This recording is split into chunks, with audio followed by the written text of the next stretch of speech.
Betting జూదం వెబ్సైట్లపై కేంద్రం చర్యలు తీసుకుంది. 242 వెబ్సైట్లను కేంద్రం బ్లాక్ చేసింది. వీటితో పాటు ఇప్పటి వరకు దాదాపు 8,000 వెబ్సైట్లను మూసివేసింది కేంద్రం.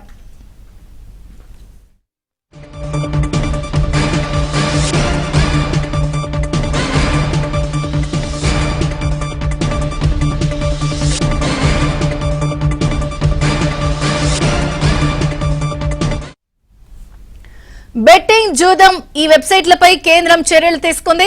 242 వెబ్సైట్లను కేంద్రం బ్లాక్ చేసింది. వీటితో పాటు ఇప్పటి వరకు దాదాపు 8,000 వెబ్సైట్లను మూసేసింది కేంద్రం.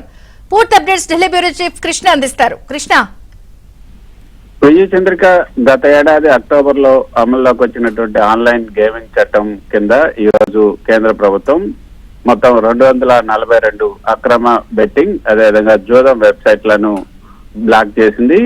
ఇప్పటి వరకు కూడా 7,800 కంటే ఎక్కువ ఈ ప్లాట్ఫామ్లను తొలగించారు. ఆన్లైన్ గేమింగ్ చట్టం ఆమోదించబడిన తర్వాత కేంద్రం ఈ చర్యలను ముమ్మరం చేసిందనే చెప్పొచ్చు. అయితే ఇటీవల పార్లమెంట్ లో గత సంవత్సరం ఆగస్టులో పార్లమెంట్ ఉభయ సభలో ఆమోదించిన తర్వాత రాష్ట్రపతి ద్రౌపది ముర్ము ఈ ఆన్లైన్ గేమింగ్ ప్రమోషన్ అదేవిధంగా నియంత్రణ బిల్లు 2025కు ఆమోదం తెలిపారు. ఈ చట్టం ఈ స్పోర్ట్స్ అదేవిధంగా సోషల్ ఆన్లైన్ గేమ్లను ప్రోత్సహించడానికి ప్రయత్నిస్తుంది. అదేవిధంగా ఈ యొక్క మనీ మైండెడ్ గేమింగ్ అదేవిధంగా ప్రమోషన్ సంబంధిత ఆర్థిక లావాదేవీలు ఏవైతే ఉంటాయో వాటన్నిటిని కూడా నిషేధించింది. దీనికి సంబంధించి ఈ రోజు తీసుకున్నటువంటి చర్యలు కూడా మనం చూసుకుంటే ఇది పెద్ద ఎత్తున కేంద్ర ప్రభుత్వం తీసుకున్నటువంటి చర్యలు ముఖ్యంగా యూత్ ను ఉద్దేశించి అని కూడా కేంద్ర ప్రభుత్వ అధికారులు చెప్తున్నారు.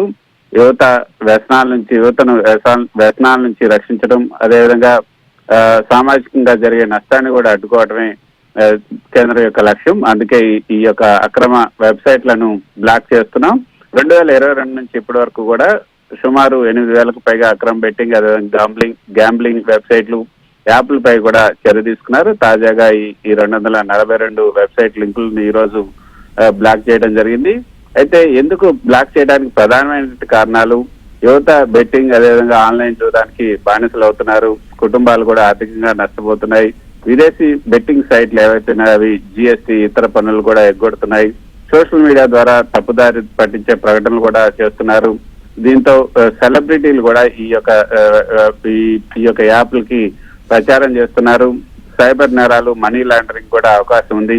అదే కాకుండా అక్రమ బెట్టింగ్ గ్యాంబ్లింగ్ యాప్లని ప్రచారం చేసే సెలబ్రిటీలు యూట్యూబర్లు ఇన్ఫ్లుయెన్సర్లు ఈ ప్రకటన ఇచ్చే సంస్థల పైన కూడా కన్స్యూమర్ ప్రొటెక్షన్ యాక్ట్ కింద కఠిన చర్యలు కూడా తప్పని కేంద్రం ఇప్పటికే హెచ్చరించింది. ఆన్లైన్ గేమింగ్ ఈ బెట్టింగ్ పైన ప్రత్యేక నియంత్రణ చట్టాలు మరింత కఠిన నిబంధనలు రాష్ట్రాలతో కలిసి సమన్వయ చర్యలు కూడా తీసుకునే దిశగా మరిన్ని అడుగులు వేస్తుంది కేంద్రం. అయితే ప్రస్తుతానికి ఈ యొక్క యువతను కాపాడటమే లక్ష్యంగా ఈ చర్యలు తీసుకోవడం జరిగింది. అయితే చంద్రిక, ఇప్పుడే మనం చూసాం పబ్లిక్ గ్యాంబ్లింగ్ యాక్ట్ 1867 అదేవిధంగా ఐటీ యాక్ట్ 2000 కింద కూడా ఈ బెట్టింగ్ యాప్లు అక్రమంగా వాడితే మోసానికి పాటుపడితే సెక్షన్ 4366 కింద కూడా కేసులు నమోదు చేసి జైలు అదేవిధంగా జరిమానా ఈ రెండు కూడా పడే విధంగా కేసులు నమోదు చేస్తున్నారు.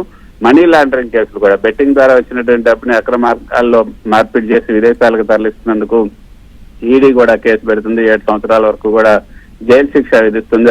ఆస్తులను కూడా జప్తు చేస్తుంది. ఈ బెట్టింగ్ యాప్ల ద్వారా వచ్చినటువంటి ఆదాయాన్ని 28% వరకు కూడా జిఎస్టీ అదేవిధంగా అవి కొన్ని పే చేయాల్సి ఉంటుంది. అవి పే చేయకుండా అవి విదేశాలకు ఈ డబ్బును తరలిస్తున్నారన్న ఉద్దేశంతో వాటిపైన కూడా కేంద్రం చర్యలు తీసుకుంటుంది. మొత్తానికైతే ఈ రోజు కేంద్రం తీసుకున్నటువంటి చర్యలను అందరూ కూడా ప్రశంసిస్తున్నారు. ఇటువంటి అక్రమ వెబ్సైట్లను ఇంకా బ్లాక్ చేయాల్సినటువంటి అవసరం ఉంది అనేది సర్వత్రా వినిపిస్తున్నటువంటి వాదన. చంద్రిక. ఓకే కృష్ణ.